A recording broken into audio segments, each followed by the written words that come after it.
Hello there. Hello. How are you? I'm doing wonderfully. How about yourself?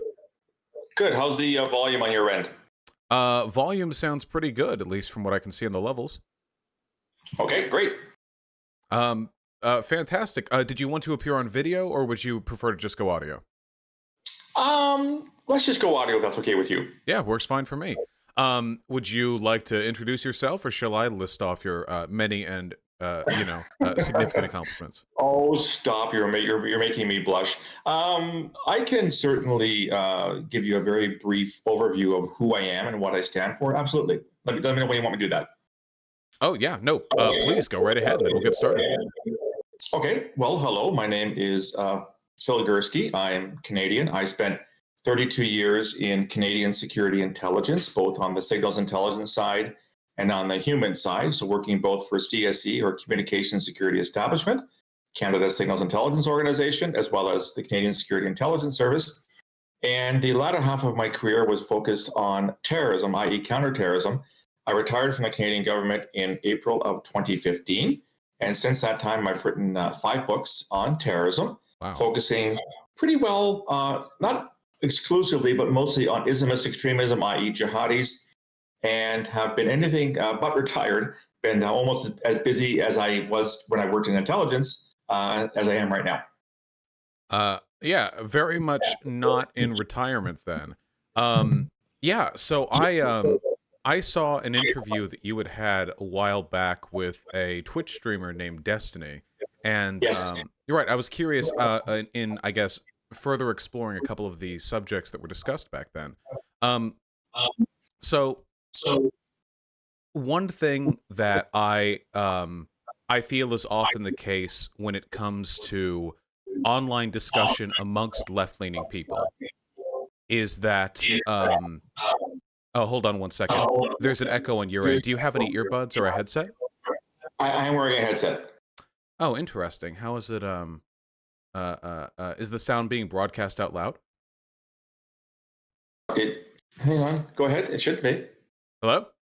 Nope, it's only through the headsets. Oh, interesting. Okay, it seems to have fixed. Well, whatever the case may be, very often when lefties are talking about, I guess, foreign relations or talking about geopolitical power, we discuss them from a very particular angle or from a very specific frame of reference. So I guess just to get things started and to get your perspective on a very, very immediately important subject, what is your opinion broadly on the handling of the Syrian region by Trump, his decision to remove American troops from that area and sort of leave it to the Kurds and to the Turkish fighters? Okay, that's a great question, and it's one that I've given a great deal of thought to. My second book was actually a book on what's called the foreign fighter phenomenon, i.e. Canadians, Americans, Europeans, whatever, who elected to go fight with ISIS or other terrorist groups in the region from 2013-ish to 2017-ish. Mm-hmm. And it's a huge conundrum for us because these people were clearly terrorists. We should not have let them leave in the first place, but for whatever reason we didn't know about them or turned a blind eye. They joined terrorist groups. They did heinous acts of violence against people such as the Yazidis, et cetera, et cetera. Mm-hmm. Some of them are dead. Some of them are still active. Some are sitting in camps, either run by the Kurds or the Turks or the Syrians. And we're wondering, what do we do with them? Do we let them leave them up to their own fate? Do we let the Iraqis and Syrians try them, which will probably lead to their execution, given that the laws are like that over there? Do we repatriate them? Do we try them here? Problems with evidence gathering, et cetera, et cetera. Do we try to rehabilitate them? This is an ongoing argument, and most Western countries have chosen to wash their hands of their citizens. And some countries have actually removed citizenship, i.e. we don't want you back. That to me is not a very good argument. And again, I argued why in my book on Western foreign fighters. But see, the larger question you ask is interesting because in a case like this, and bear in mind, I'm answering as a Canadian, I'm not an American. We didn't join the war in Iraq 2003. We elected not to, and in hindsight, it was a good decision on our part. The problem is that when it comes to these issues, you're damned if you do and damned if you don't. And let me explain. One of the leading causes, one of the leading drivers of terrorism around the world, mostly to do with Islamist extremists, which is my specialty, is they're very angry at our, and by our I mean Western writ large, our interference in their affairs. So American invasion of Iraq 2003, Soviet invasion of Afghanistan 1979, Ethiopians in Somalia 2005. The list goes on and on and on. So the mere fact that we're there is basically a casus belli. It's a cause of war for them to want to strike us, carry out terrorist attacks, to get us to leave. They don't want us there. The problem is, if we up and leave, if we pull up stakes and get out, which we by the way have done in Afghanistan. Canada left in Afghanistan in 2014 for all intents and purposes. The Trump administration has pulled back in Afghanistan, it's pulled back in Iraq, it's pulled back in a whole bunch of places. The problem is that the situation is so bad on the ground that the vacuum created by the withdrawal of a significant number of qualified forces, and let's face it, the Americans are the best army in the world, doesn't help matters. So if you stay, you create a problem. If you go, you create a problem. So what's the ideal solution? And I think the answer to that is we don't know. If we could undo this, if we could go back in time, re-roll the dice, we wouldn't have gone in the first place. And everyone knows that the invasion of Iraq in 2003 was predicated on partly faulty intelligence, and I'm a little sensitive here because I worked in intelligence at the time, more shall we say, a willful blindness to what intelligence was or was not saying at the time. We simply didn't have the information that was as certain as Colin Powell and the Bush administration made it out to be 17 years ago. If we could go undo things, we wouldn't have invaded in the first place. If we had not invaded in the first place, Al-Qaeda would not have morphed into Al-Qaeda in Iraq and then ISIS. You wouldn't have had the creation of other groups in the region. But, this is real life. This isn't some kind of Hollywood film. We can't do a Jimmy Stewart and roll back the clock. Life doesn't work that way. And so this is a very long answer to your very short question. I apologize. No, not at all. I appreciate it. The problem is that I don't think there's an answer to this issue. So the longer we stay, the more we're hated, the more we become targets, the more we give terrorist groups the justification for doing what we're doing. And yet, if we were to withdraw precipitously, those groups would probably gain in strength because the local armies are simply not up to snuff. They don't have the material, they don't have the manpower, they don't have the expertise, et cetera, et cetera. So if the U.S., for example, were to pull out holus bolus from Iraq, like overnight, there's a very real chance that Islamic State would reconstitute the caliphate, which of course we all know what they did when they held territory in Iraq for the 5-year period. And so I just don't think there is any ideal solution to this. I understand the political pressures. I understand what it's like to have your own citizens killed while serving in armies abroad, in wars that most Americans or Canadians say, what are we there for? And why are we there? What's the interest for the United States or Canada to be in country X, Y, or Z? And yet if we pull out, we make things worse. So it's a conundrum without a solution. And I wish I had an easy answer for you, but I don't. And I think I'm pretty sure that no one else does either. Do you believe? Sorry, 1 second. Do you believe it is a good idea, or do you believe it would be a good idea for us to give reparations to some of these countries that have been affected by Western imperialism in an attempt to bring them to a point of stabilization where they can reasonably deal with these threats themselves? Do you feel that would be a viable solution, or do you think that would be just pouring money on the problem without any real expectation of it getting better? You're asking me all these hard questions today. Sorry. The problem with reparations is that, how far back do you go? Let me just give you a example that has nothing to do with our conversation, but may help illustrate the difficulty. So we here in Canada, of course, had an atrocious history with what we call our First Nations, you call Native Americans, over many decades, dating back to the 19th century. And we've been trying to right that wrong for the better part of 40 or 50 years, recognizing residential schools, sexual abuse, physical abuse, emotional abuse, land stealing, et cetera, et cetera. So we've done what we can, but the hands keep coming out. And it's like, okay, you've given us this amount of money, and I believe it's been in the hundreds of millions of dollars. It's not enough. We need more, we need more, we need more. So where does the asking stop? That's the first problem. Secondly is I'm not sure that throwing money at the problem is a viable solution because A, who's going to receive the money? B, how is the money going to be used? You hear these stories in Afghanistan and Iraq and any other war where, the local power, be it the indigenous power or foreign power, arrives with bags of money and says, here, just take this and do this for me. And most of it is misused. It's corrupted. It goes to all kinds of people, nothing to do with the problem itself. So you don't know that the money is going to be spent in the proper fashion. However, if there is a silver lining to any of this, and I'm not sure that there is, equipping, financing, enabling local forces is a damn sight better than sticking around indefinitely, because you begin to ask yourself the question, what is our exit strategy? And it's interesting that we're having this conversation because I've done a couple of podcasts, a couple of blogs in the last few days. I do a daily blog called Today in Terrorism, where I look at an incident in the past and discuss what its relationship is to today. And the last week alone, I've done two blogs that both have to do with the Vietnam War, terrorist attacks that came out of the Vietnam War. And of course, that war went on for the better part of 15 years from an American perspective, and how many years from a French perspective before that. And you get in so deep that you almost can't see any light at the end of the tunnel. And so if you cut bait and leave in a heartbeat, you don't resolve things. If you stay indefinitely, you don't resolve things.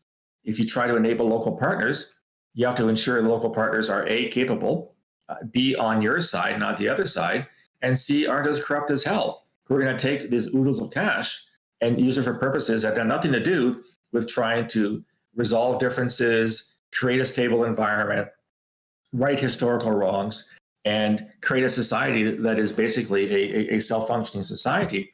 Yeah, I think it's interesting, actually, how much this question is reflective of a question we have here in the United States, which is, what do we do with the historical socioeconomic disadvantage that Black people in our country have experienced?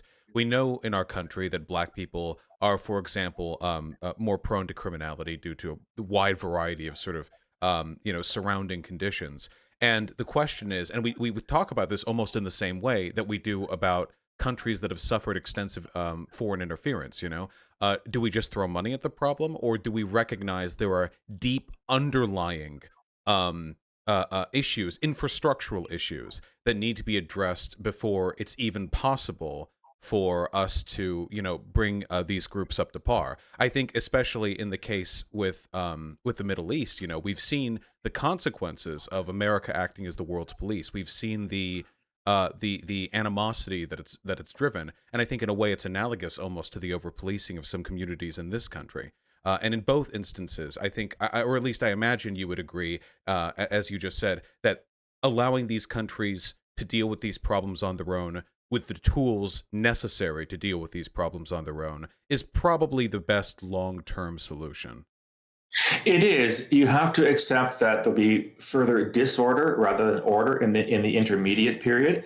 These countries are not going to have the ability to wave a magic wand and make things better overnight. I'm glad you raised Black Lives Matter, because obviously this is an issue in a lot of countries, including my own. It doesn't exist here to, I would argue, a lesser extent. Some people would criticize me for saying that. I don't think we have near the same problem that you do, for the historical reasons we both know. But again, going back to my earlier point, how far back do you go to address grievances? Do you go back to the Civil Rights Movement in the 1950s and 60s? Do you go back to the end of slavery in the 19th century? Do you go back to the original use of the societal tool of slavery in the 17th century? You see, these problems, and I think most problems in life are severely complicated. And what worries me are people who don't acknowledge that and think, well, this is an easy solution. We'll just do this and it'll resolve our problem. Well, it doesn't. And as someone who's looked at terrorism as long as I have, terrorism is very, very, very complicated. And I think that people coming up with, off the top of their head solutions saying that this is going to resolve 90% or whatever of the issue we have, they're smoking something. Because life doesn't work that way.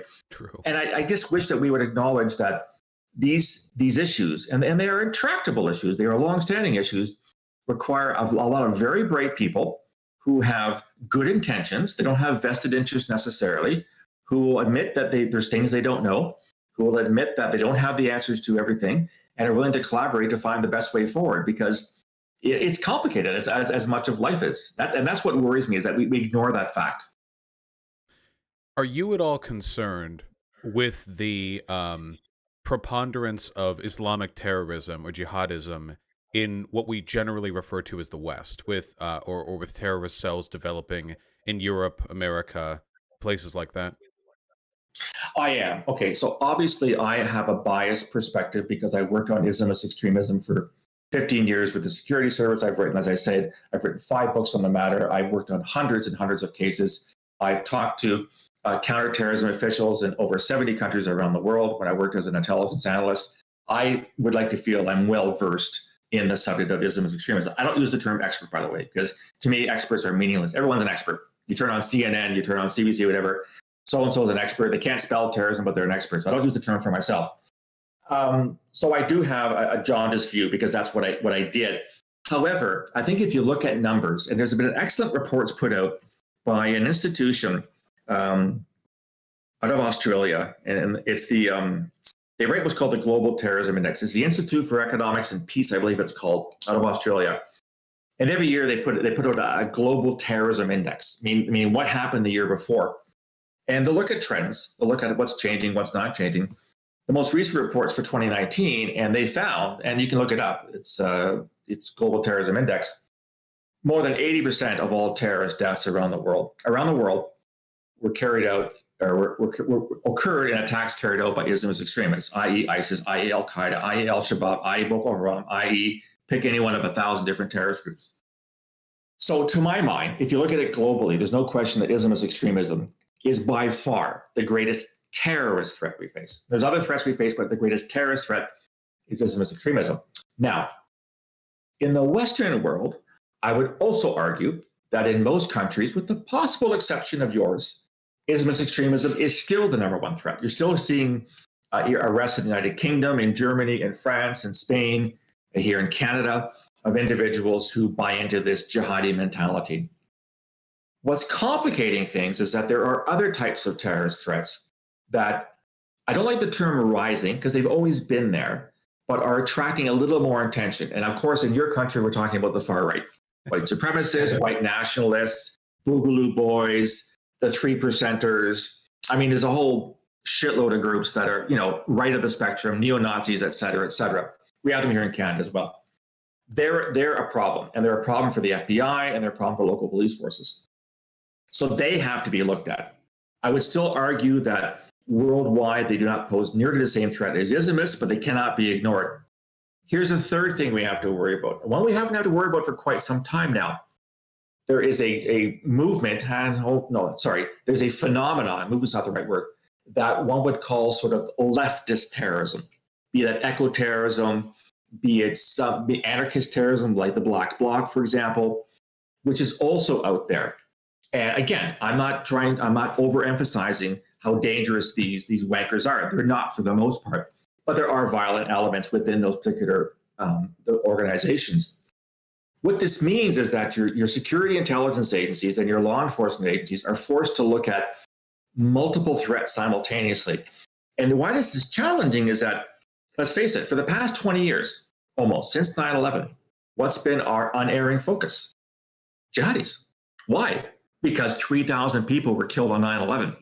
And because there are other attacks like the Orlando attack and the attack in San Bernardino, there are attacks in my country, there are attacks in Western Europe. And so your what I call your protectors, the people that are paid to stop these things, have to find the resource to look at the jihadis, which is still number one, and the far right, which is a very broad term that covers a lot of things, and increasingly what I'm calling the far left, although it's a lousy term to define what I'm talking about. And then you may throw in the violent incels, which I don't think are terrorists. I think it's hateful misogyny personally. Some call it terrorism, I don't. And therefore, these agencies have to do all these things simultaneously. And what happened after 9/11 is all of us made out like bandits. We all got more money. We all got more resources. We got just a ton of stuff to do our jobs better. Those days are over, especially in a COVID-19 period where your government and my government, every government in the world is now trillions of dollars in debt because of the COVID effect on our economy. These security services are not getting more resources tomorrow. So they have to do more with less or more with the same resources. And that's the challenge that they face. Gotcha. Uh, a couple of points there. I guess I'll go one at a time. How do you feel about the assertion that while Islamic extremism is undeniably the most prominent terroristic force in the world today, that's in large part because the forms of terrorism we commit are state terrorism.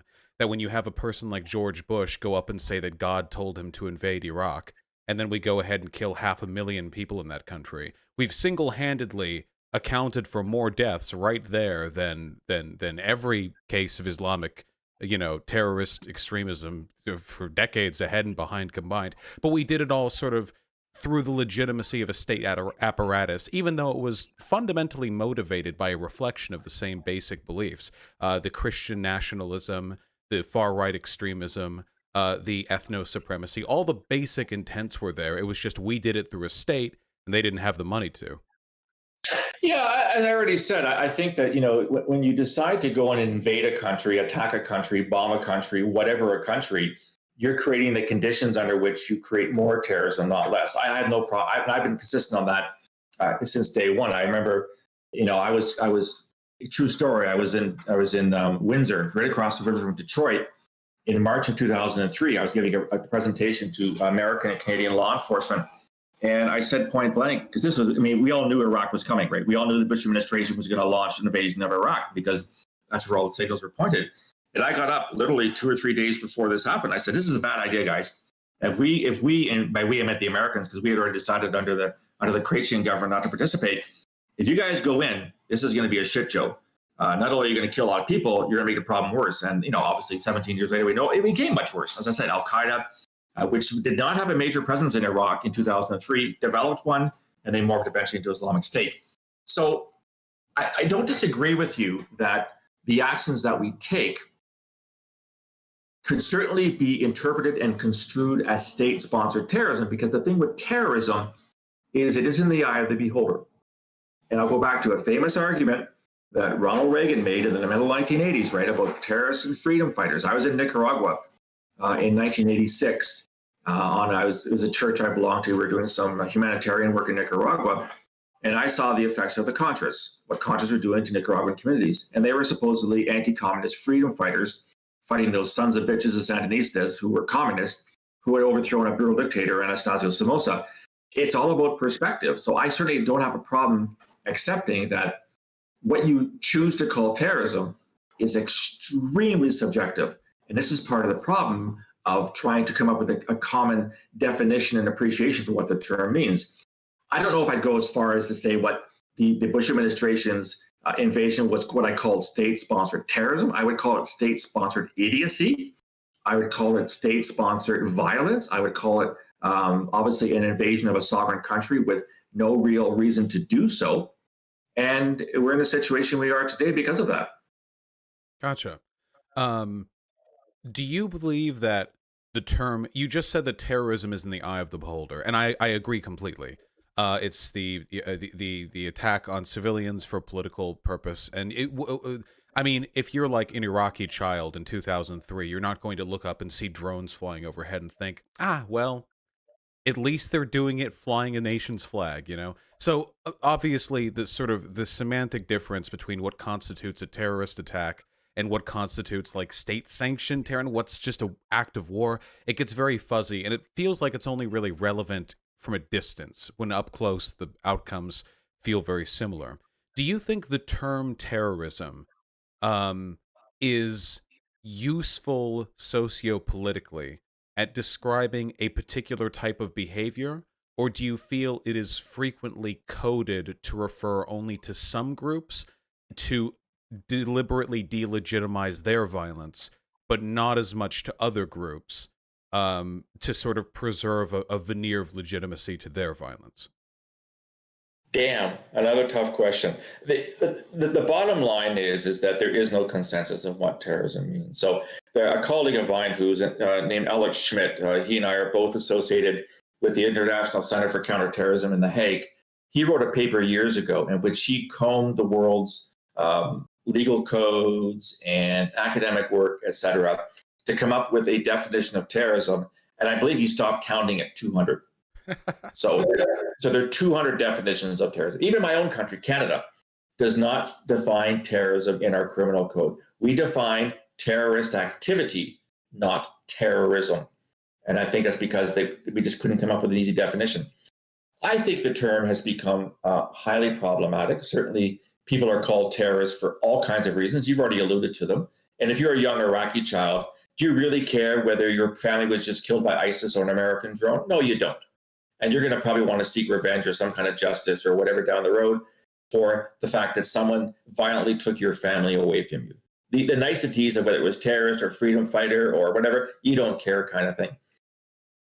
We are well beyond the point, although I fear, where we can stop talking about terrorism. Let's face it, and I use this term a lot, we live in a post 9/11 world. If 9/11 had not occurred, I feel very strongly a couple of things. One, we wouldn't have 100,000 terrorism experts because no one would give a shit about it. It would be a niche thing for academics. Prior to 9/11, 10 people cared about terrorism in academia. Now there are tens of thousands. Secondly, is that the public wouldn't be so both enthralled by it as well as deathly afraid of it, because we hear about terrorism on a daily basis. One thing I do in my so-called retirement is I just monitor the world's news and I tweet out about terrorist attacks. And I can assure you on any given day, I'm tweeting between 5 and 10 attacks a day somewhere in the world.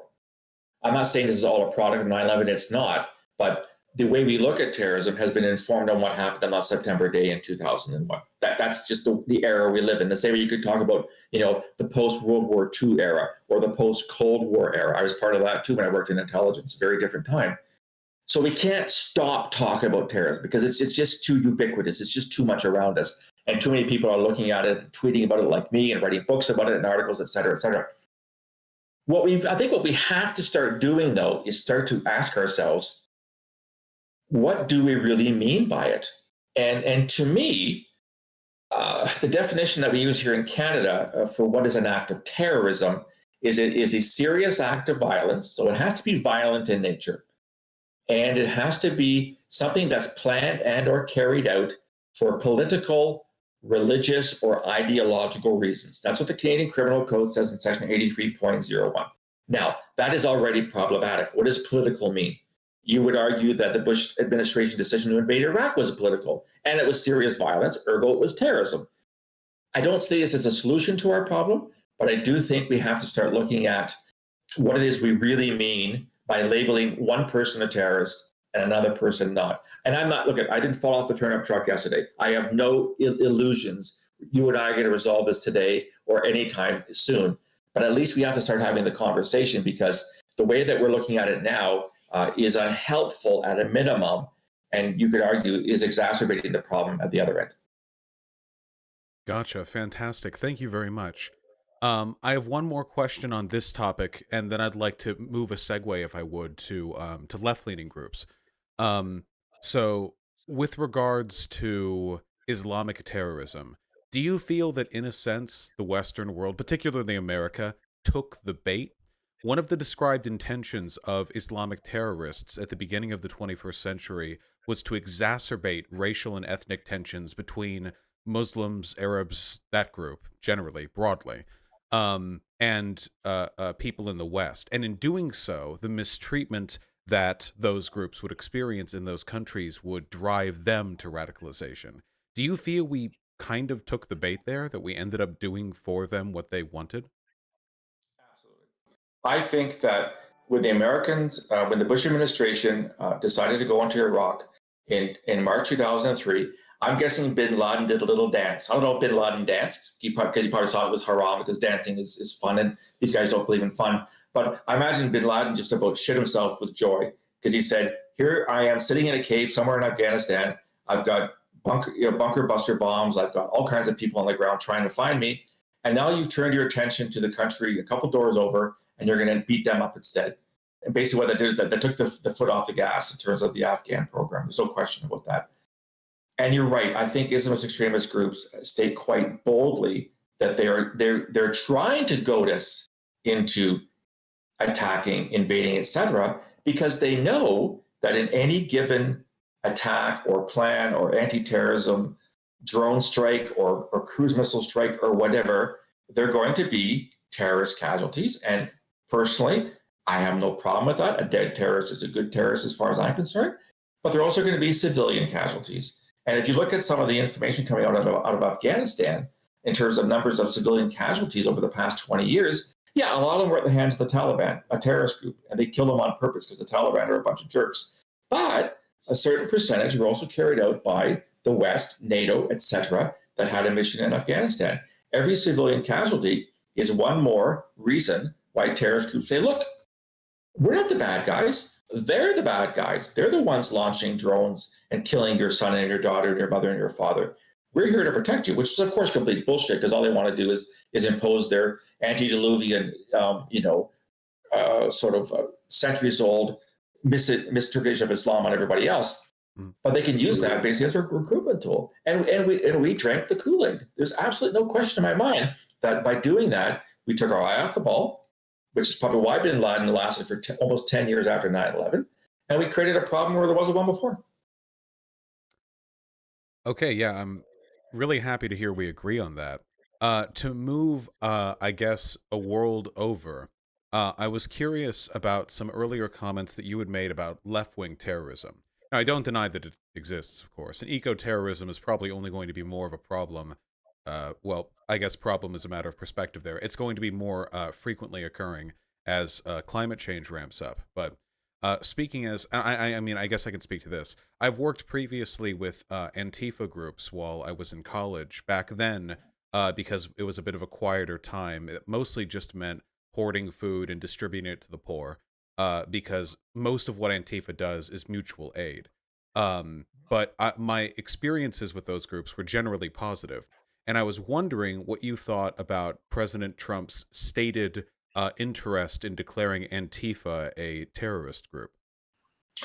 Okay, full disclosure, I am not a specialist at Antifa. I probably know more than the average person because I read a lot. But to my mind, that would be a very hard thing to do because from what I understand, Antifa is not an organization per se. So again, I'll give you the Canadian example. We have a list of terrorist entities. It's on the Public Safety Canada website, and you can say that Group A, the Brothers for the Brothers for Grey Paint is now a terrorist group, and you list them, which means that if you're a member, you could be charged. If you raise money for them, you could be charged, et cetera, et cetera.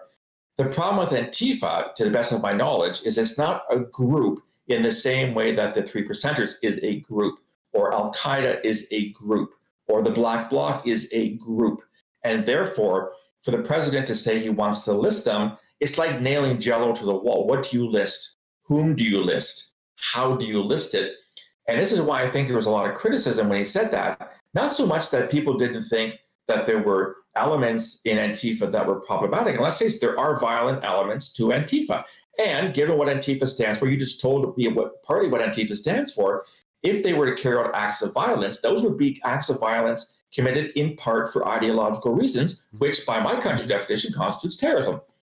The problem is that Antifa doesn't exist in the same way that ISIS exists. So I don't know how you would list them. And that would be problematic for your country. Certainly my country hasn't done that. And one could also argue, listing terrorist groups. So what? What does it mean? I can't think of a single trial or list of charges in Canada, and maybe I've missed a few, whereby someone has been arrested and charged because they belong to Group X or Group Y or Group Z. Belonging to it doesn't seem to be enough. You have to actually have been engaged in attack planning or whatever, terrorist financing to be pulled into court. So at the end of the day, I'm not sure what the whole purpose of the exercise is. Gotcha. Yeah.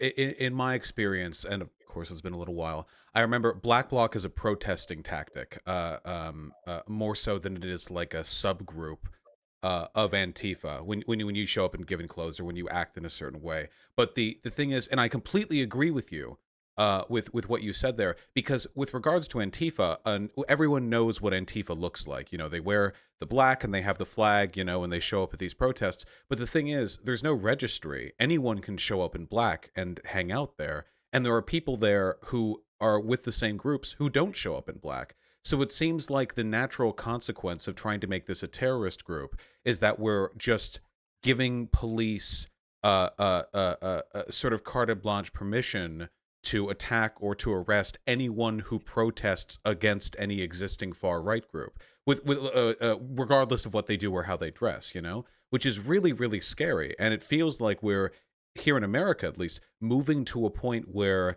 these far right protests, maybe even these far right terrorist groups that you've described, are being legitimized through our law. Well, and look, your country has very, very strong First Amendment rights. We don't have that. Most of the rest of the world does not have as strong a set of rights for individuals as your country does. And it seems to me that Americans put up with a hell of a lot of things that in other countries would constitute hate crimes. Now that's your history, and that's fine.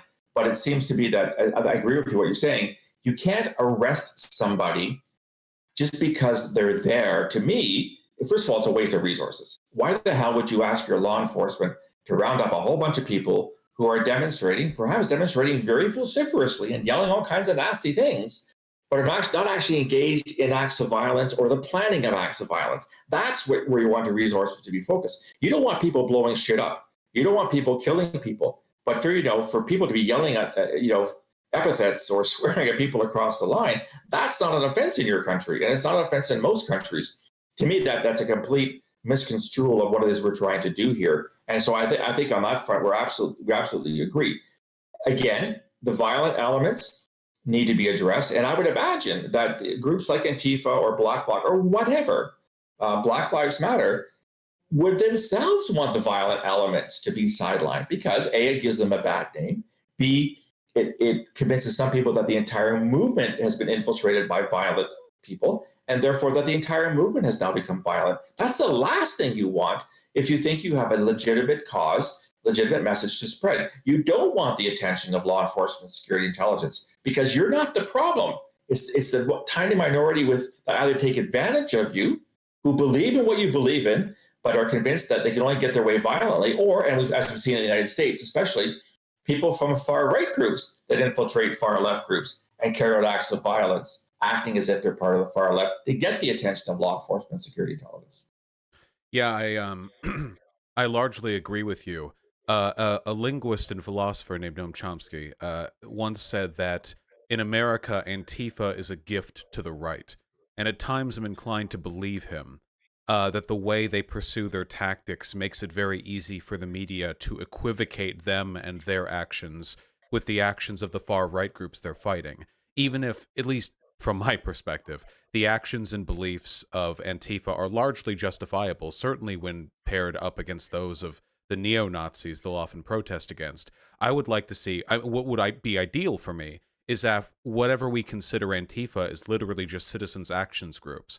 They don't wear black, they don't have the flags, they show up, it's moms and dads with their little fanny packs, and they just look like good old-fashioned Americans, and they show up and they shout at Nazis. And I think that'd make it a lot harder for the media to portray it as a fight between two extremist groups, Yeah, see, I think you raise a good point. To me, if Antifa truly believes for social change and for the reparation of historical wrongs, then they should do everything in their power to be seen as a force for good, and maybe not dress a certain way, maybe not act a certain way. You're always going to have elements who become frustrated at the slow pace of change. So I just put out a podcast this morning looking at eco-terrorism. There's an article in The Economist that talked about a potential future scenario where eco-terrorism became much more serious. And why did it become serious? Because people thought, you know what? No one's listening. We're telling you the planet's changing. We're telling you the climate is warming. We're telling you we're going to hell in a handbasket, and nobody cares. Maybe if I start blowing shit up, you'll start caring. And I think that's what happens sometimes with groups, is that they get to the point where they're shouting themselves hoarse, and they're convinced that no one's listening, and that maybe they'll listen a little bit more if people start dying or buildings start going up in flames. Now, I'm not saying that to excuse what they're doing. To me, it's still terrorism and has to be punished as such. Mm-hmm. But I understand why they get to that point, because they're convinced that we are going down a very, very dangerous pathway, and no one seems to be to making any move to alter that pathway and to get us into a safer area. Ergo, they turn to violence. Yeah, I was going to talk about riots, because in a way, I mean, riots aren't, like you said, the definitions vary. Riots are a little similar to terrorism. Usually, you have a dispossessed population who engage in acts of well, lefties tend to refer to violence as action against living things and property damage distinctly something separate. But riots, generally emerge under at least similar conditions.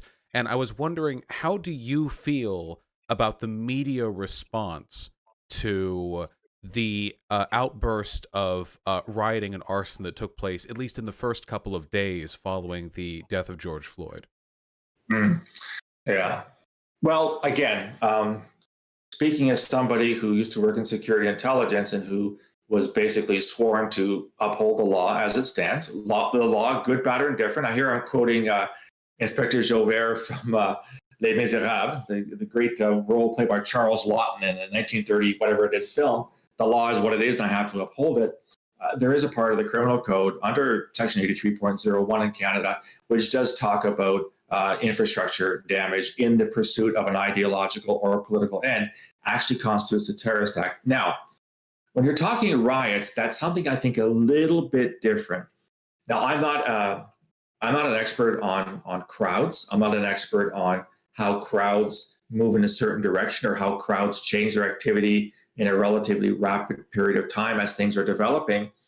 There's no question to me that peaceful protest can turn violent for a number of reasons.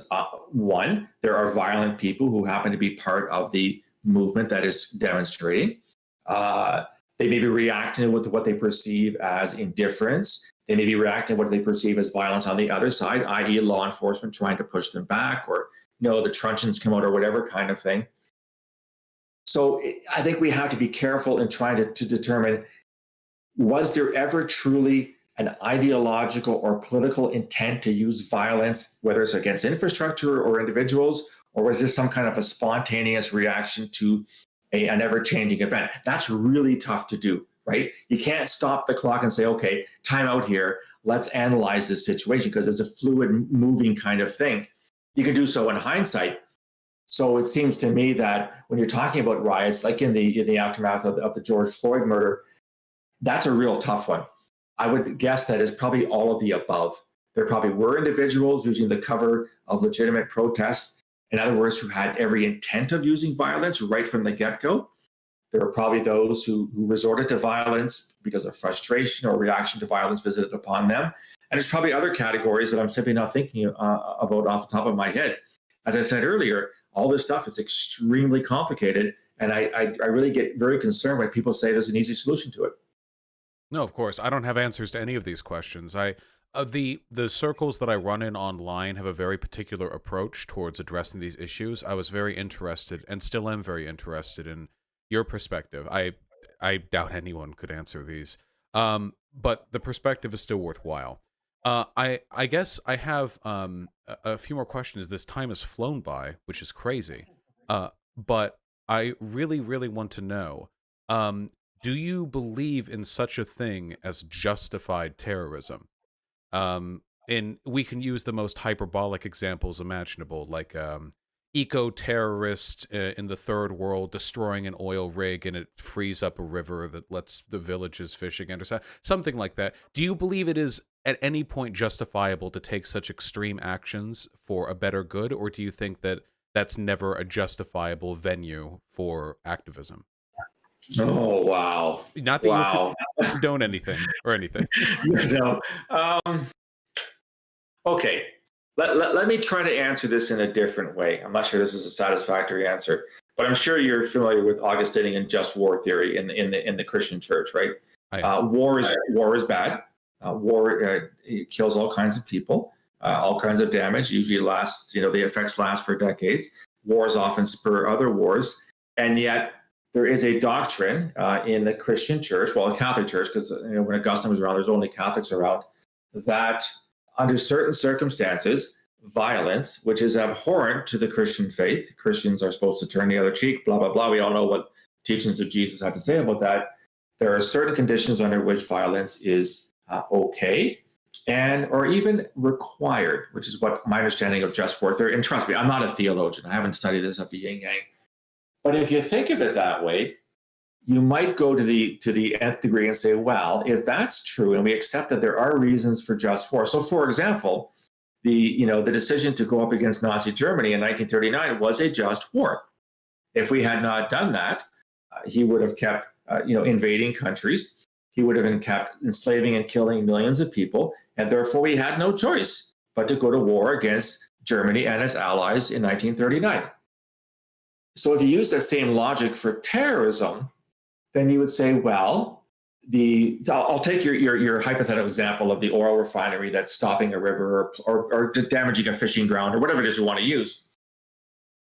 The presence of this particular facility will continue to cost lives, either through malnutrition or starvation or lack of livelihood or whatever. The elimination of this facility will make things better and to try to make the lives of the locals, make it easier for them. Ergo, I can therefore justify the elimination of this facility under any means possible. I could first of all I can negotiate that they shut down. And if they don't do so, then we can maybe protest to put pressure on the government to shut them down. And if that doesn't work, then maybe we have to take the law into our own hands. I understand that argument, but what I would simply end with is that when you start going down the pathway where individuals or individual groups decide on their own merits based on their own calculations that their cause is such that the law does not apply to them, where does this end? I hate slippery slope arguments. I think slippery slope arguments are lazy, to be perfectly honest, because people will invent all kinds of bullshit. Well, this happens and then blah blah blah. I don't like that, but still, I think it does open the door to people saying, well, if they can do that, well, then I guess I can do that. I would think that if this is an ideal world, and of course it is not and never will be, we would find ideal solutions to deal with this. So in the lack of an ideal world with ideal solutions, is it ever okay? Is it ever condonable to use a serious act of violence to get your way, even if the greater good comes out of that act of violence? I can't wait. I don't know the answer to that question. I think it's a really great one. And I think if we could resolve it, we'd be a lot better off. But I think it's one we look at, because there's no question that for most people, certain things like the Nazi rise to power in the 1930s and invasion of Poland, et cetera, did mean we could essentially break the law and go to war with another country. Extreme circumstances sometimes require extreme actions. Who gets to decide those? Who gets to rule on them? A much wiser person than me would have to weigh in on that. Yeah, I don't disagree. I mean, even if you're just like watching movies or consuming media errantly, it's pretty easy to find examples, especially in fiction, where sometimes every available circumstance justifies committing an act which is unquestionably illegal. And even after doing so, you recognize, even though that was justified, it is equally justified for the law to continue to take its mark.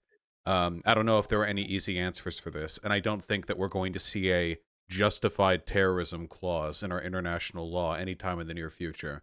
But yeah, I appreciate your I appreciate your appreciation of the nuance on that.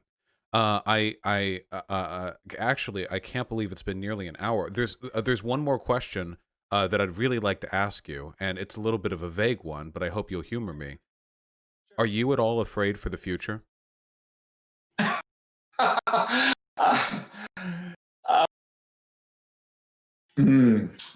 Yes and no. Let me start with no. I am a very rapidly approaching 60-year-old Canadian who spent 32 years in security intelligence. Therefore, I'm a retired civil servant, and I'm sure it's the same in your country. I am on a very good pension, thanks to my service to my queen in my country. You guys don't have a queen; we have a queen. And so I'm sitting pretty fat and happy. I've been married to the same woman for over 31 years. I've got 3 grown-up children. I have 2 grandchildren. I have a wonderful cottage just outside of Algonquin Park where I go and I stare at the lake and think, oh my God, I've made it. I'm financially secure. I'm intellectually curious. I'm intellectually engaged. And therefore, life is my life is my apple right now. I don't have any real health concerns. I'm happy. I'm well established, et cetera, et cetera. So from that perspective, no. Having said that, there are a number of things that are obviously should be of concern to anybody who's not brain dead.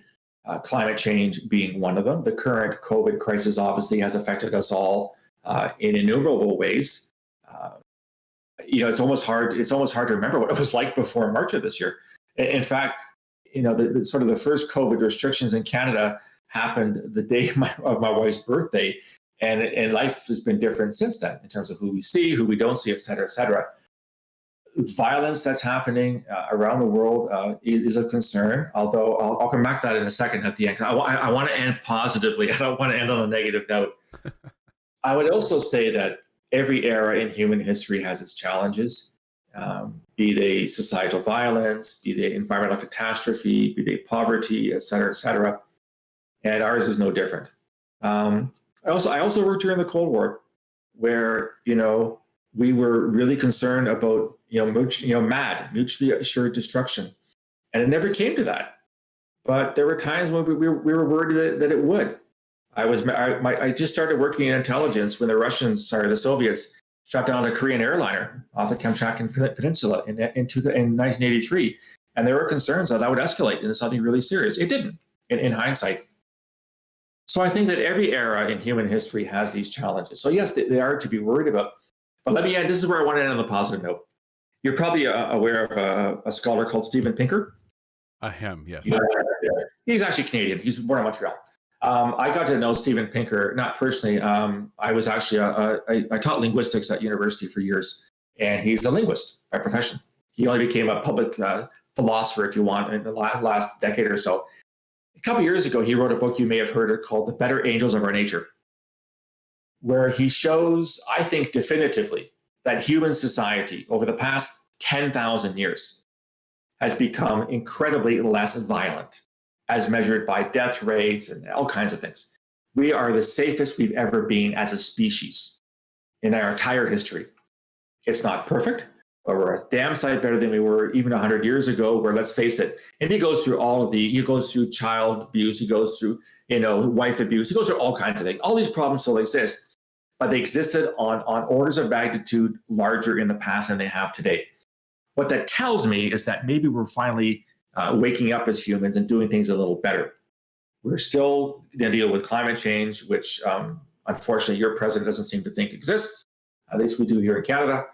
And there are other problems we're going to have to face, but I am cautiously optimistic that we're finally getting it and that we're willing to work a little more together to resolve things. The past few years have been bad, partly because the man in charge in the White House, also what's happening in Hungary and Brazil, Boris Johnson, United Kingdom, Putin. China is a shit show that I don't know what we're going to do with China.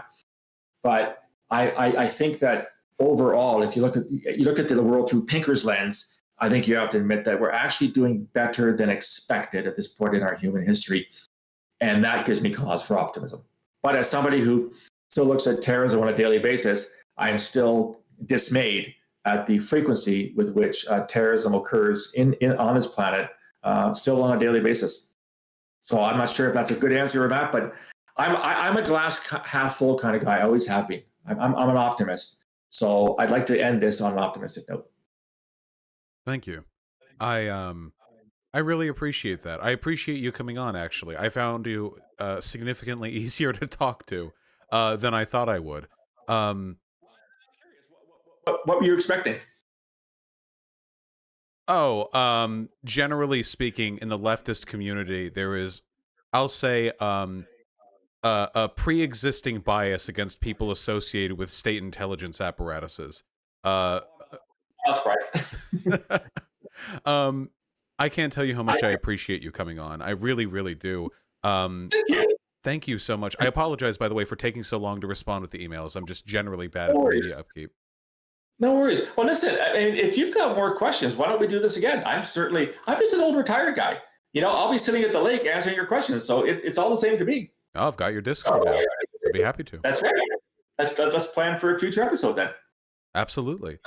Thank you very, very much for coming on. I hope you have a phenomenal day. I appreciate you ending on a positive note. And at the end, if there's anything at all you'd like to shout out or recognize, then please feel free to do so. Sure. I'll just say for people who are interested, if they found this podcast interesting, I want to read some more of my views, you can go to my website, which is borealisthreatandrisk.com. So Borealis, as in Northern Lights, borealisthreatandrisk.com. Thank you very, very much for coming on. I'll post your links in the video description and in chat, of course. And have a wonderful time. I hope that you have a pleasant walk to the lake in the near future. Thanks very much for having me on. It was a real pleasure on my part, too. Be well. You too.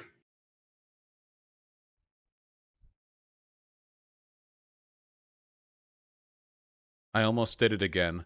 I almost did it again. I was going to end call, but my finger was over the end stream button, or my mouse cursor. So I was like, goodbye, and then I just end the stream. A couple of quick points. First of all, I just want to say I'm not a tremendous fan of Steven Pinker. The irony of him commenting on the history of child abuse when he was in Epstein's Black Book is a little bit funny. But Steven Pinker's general thesis is largely true. We do live basically in the least violent time in human history. That is true.